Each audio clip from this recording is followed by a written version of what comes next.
Please don't be a nuisance. You rely on others too much. Try to handle things on your own a bit, will you? Say spoke these thoughtless words to Bianca, who is physically challenged, unaware of the struggles she faces. I'll never forgive you if you dare speak ill of Bianca again. Be prepared. I'm Miller, 27 years old, living with my parents. I work and could live alone considering my age. Few people my age still live at home, but I stay for a reason. My sister, Bianca. Bianca was born with nerve issues, making it hard for her to move. She needs care, especially since our father passed away, and it's too much for her mom to handle alone. It's not easy assisting someone with their daily life, and Mom isn't young anymore, so I take the lead in caring for Bianca. Are you okay, Bianca? Does your body hurt? No, I'm fine, thank you. Despite her pain, Bianca always worries about me. She tries to do everything she can and used to apologize all the time when I started caring for her. Seeing her like that made my heart ache. Bianca, please don't apologize. After asking her several times, she reluctantly agreed. She feels sorry, but I don't mind at all. Mom opposed me taking care of her, worried about my age, job, and marriage prospects, but I care more about Bianca and want to stay by her side. Each time Mom brought it up, I'd rebel. I want to be with Bianca. Reflecting on it now, I was quite childish. Mom understood it and stopped objecting. She takes care of Bianca while I'm at work. I'm grateful for her concern, but being there for Bianca means the most to me. After Bianca sleeps, Mom and I share our day's events. Mom seems happy, reminding me that we rarely had these talks during my teenage years. I wonder if she enjoys our conversations. Then one day, while caring for Bianca, she mentioned something. Sai's birthday is coming up soon. Ah, Kelly, I was confused. Kelly is my younger sister. I'm the middle of 3 sisters. After graduating high school, Sai left home and never returned. She doesn't answer calls or emails, and it's unclear if she even reads them. Sai always disliked Bianca for her disability. Bianca, you're gross. Stay away from me, she would say, causing trouble for Mom and Bianca.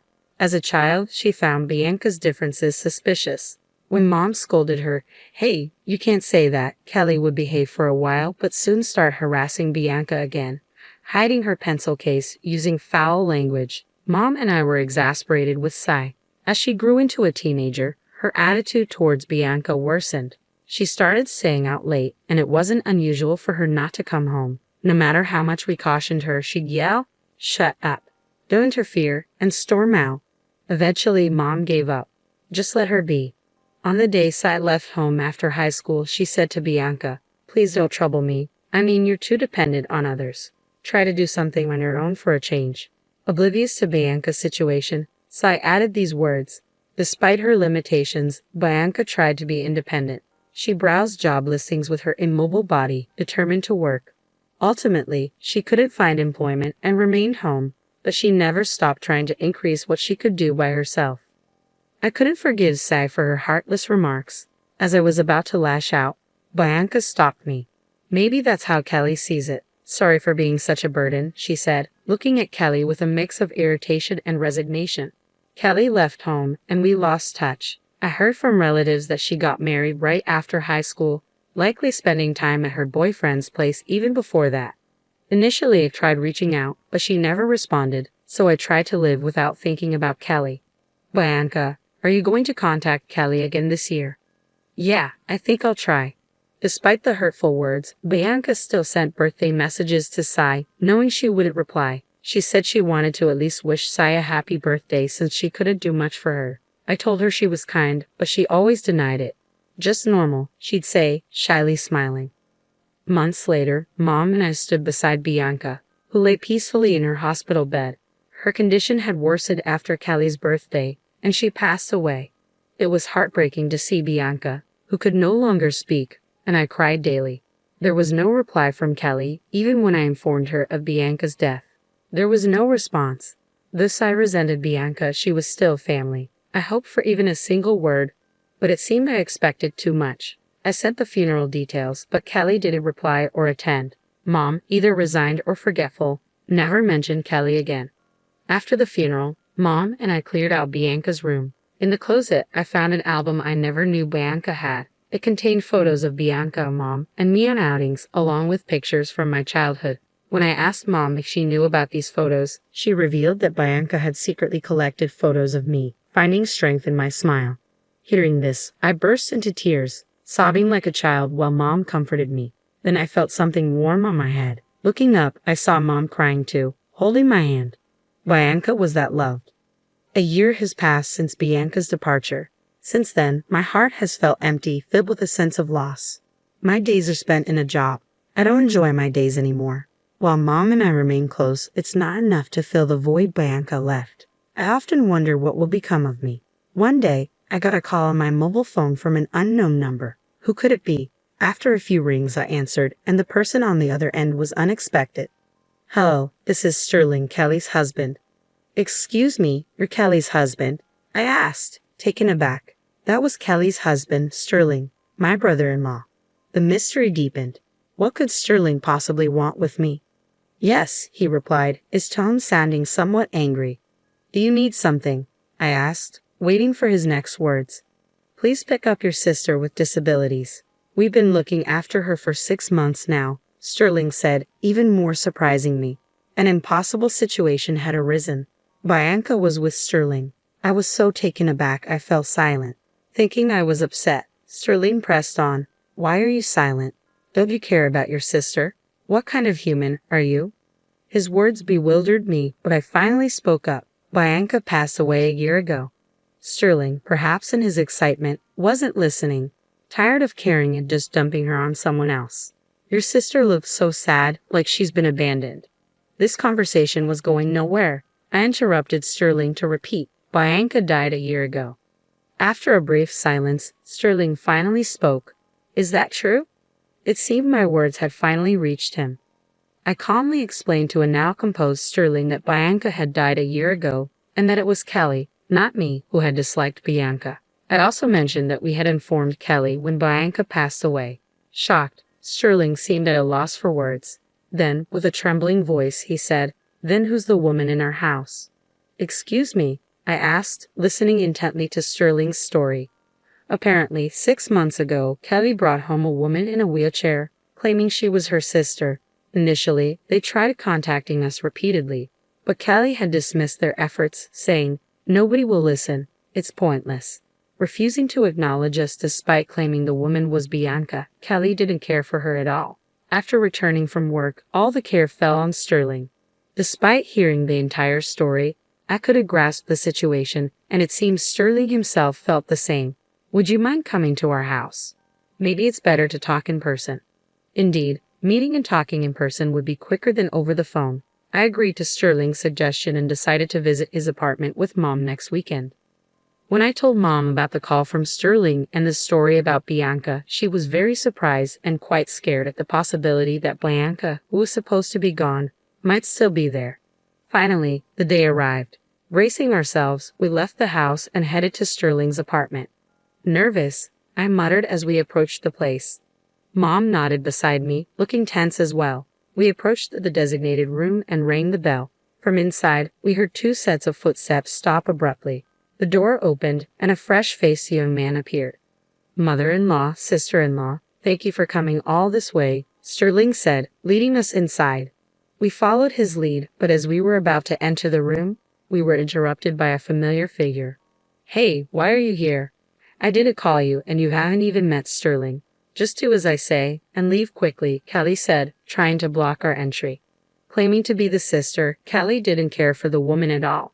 She physically blocked us, creating a wall to prevent us from entering the living room. However, we managed to get past her. Turning to Sterling's side, I saw a woman sitting in a wheelchair, her eyes filled with fear and uncertainty. Is this lady your sister? Sterling asked, pointing to her. The woman appeared to be around Bianca's age, but neither Mom nor I knew her. No, she's not. We don't know her, I responded. I see, Sterling said quietly. He then turned back to the woman. Meanwhile, Kelly was trembling and had collapsed on the floor. Ignoring Kelly's state, Sterling asked the woman, Who are you exactly? The woman didn't respond. Something was going on. Perhaps she had been threatened by Kelly into silence. I turned back to Kelly. Who's this woman? You brought her here, right? I asked, but Kelly remained silent as usual. What? You didn't bring a stranger here, did you? I raised my voice in question. A soft voice came from behind. It seemed to be from the woman in the wheelchair. Looking at her again, she appeared remorseful but stayed quiet. After a deep breath, she slowly started to reveal her identity. I am. Don't say anything. Don't talk, Kelly desperately shouted, trying to prevent her from speaking. Hearing this, Mom was very angry. You stay quiet, she raised her voice. Surprised by her tone, Callie gave up on speaking. We turned back to the woman, encouraging her to continue. Slowly, despite being scared, she began to reveal the full story. My name is Christina Redmaniel. Redmaniel? Sterling exclaimed loudly upon hearing her name. It was unfamiliar to us. Sterling, do you know her? I asked. Do I know her? Could you be the daughter of Mr. Redmaniel? Christina nodded. Hearing more from Sterling, it turned out that Christina was the daughter of Sterling's boss. Hearing this, both Mom and I were perplexed. Sterling, trying his best to explain, also seemed unsure of what was happening. What was Kelly trying to do, bringing a complete stranger and claiming her to be Bianca? Beyond questions, I felt fear. It seemed the only way to get answers was to confront Kelly directly. I stood up next to Kelly, who still sat on the floor with a disgruntled expression, and demanded an explanation. What's going on? You started all this, right? Involving so many people is unthinkable. Explain everything. However, Kelly just stood there, staring off into space, refusing to speak. Even when cornered like this, she seemed unwilling to reveal the truth. I knew Kelly had issues, but I didn't expect her to be this stubborn. What should we do now? As I pondered, Christina spoke up. Kelly is dating my brother, she said, looking right at us with an unexpected boldness. Noticing Christina's assertiveness, Kelly glared at her and then tried to pounce on her. We managed to stop her and turned our attention back to Christina. Stammering at times but earnest, Christina shared her story. Kelly tried to interrupt, but Mom's stern look silenced her. Christina revealed that she had been living with a disability in her lower body since a childhood accident. Since then, her family had been overly cautious around her, making her feel uncomfortable. One day, after more than 10 years of this, Kelly suddenly showed up. I'll take you in, she had said. Confused, Christina eventually felt less afraid, knowing Kelly was her brother's partner. Perhaps Kelly took Christina in to impress her boyfriend. Once at Kelly's home, Kelly did nothing for Christina, leaving everything to Sterling. When alone with Kelly, the kindness shown at the time of taking her in vanished. You're in the way, Kelly would often say, negating Christina's existence. The way she treated Christina was similar to how she had treated Bianca. A nuisance. Go away? Don't be a dependent. Hearing this, I was shaking with anger. Such a person being my sister was too shameful. What do you mean, Kelly? I asked. Kelly retorted loudly, it's all Sterling's fault. He's always busy with work and doesn't pay attention to me. That's for the family's sake. How dare you talk so arrogantly when you don't even work? Sterling was clearly angry, hearing such childish excuses. If you're not working, it would be nice to have Sterling go to work for you, I said, watching Kelly continue with her excuses. I was overwhelmed with anger like never before. Just as I was about to unleash my fury on Kelly, Sterling spoke up. Do you realize how many people you are hurting, Kelly? Your sister, your mother, Christina, and your late sister. As a human being, you were out of line. Kelly stopped making excuses and was visibly shocked. Usually faced with a calm Sterling, she tried to retort but ultimately couldn't find the words against Sterling's anger. Sterling continued to explain how serious the situation was. But I mean, Kelly tried to make more excuses, but tears prevented her from speaking clearly. Seeing Kelly acting like a victim infuriated me, and I spoke up again. Do you know how much Bianca worried about you, Kelly? Kelly turned towards me, tears in her eyes. I don't know any sister. I don't have a sister. Her words left me in shock. I never expected her to say something like that. I was at a loss for words, but before I knew it, I blurted out, do you know, Kelly, that Bianca sent you an email every year on your birthday? Despite the terrible things you said to her, she always thought of you. Kelly hung her head down again. She must have known about the birthday emails, but chose to ignore them. Despicable, I said. Kelly didn't expect such words from me. She remained silent, tears quietly streaming down her face. Afterward, Sterling and Kelly got divorced. Sterling seemed very angry with his brother for neglecting Christina and discussed with his boss the affair and the treatment of Christina. Soon, rumors about the brother, some perhaps unfounded, began to spread in the company. He tried to endure at first but eventually resigned. Kelly, after the divorce, moved in with Christina's brother, but with him leaving his job, they had no source of income. They moved from their previous residence to a cheaper apartment and somehow managed to get by. After the divorce, Kelly came to me begging, "Let me live at our parents' house." Of course, I refused. Mom managed to send Kelly back this time. Unlike before, Kelly sent many messages, but I ignored all of them. Eventually, the messages stopped. However, what really bothered me was why Christina stayed in that house without any resistance. Christina and I became friends after that incident. Out of curiosity, I asked her why she didn't try to escape. Her answer was surprising. It turned out that Christina had fallen in love with Sterling, who cared for her without expecting anything in return. She knew she would never be with him if she stayed, but going back home wasn't an option either, as she wouldn't be treated well there. Kelly's words were hurtful, but being near Sterling made her happy. Now, amazingly, she and Sterling are married. Married? I exclaimed in surprise. I had not expected such a turn of events. Sterling, too, must have been drawn to Christina while caring for her. Now they lived together in that apartment. Upon closer inspection, a ring shone on her left ring finger. Despite everything, had this incident not happened, Christina and I wouldn't have become close friends, nor would she have married Sterling. It was a complex process, but if everyone is happy now, that's what matters. I too need to find a marriage partner soon. With that thought, I savored my coffee.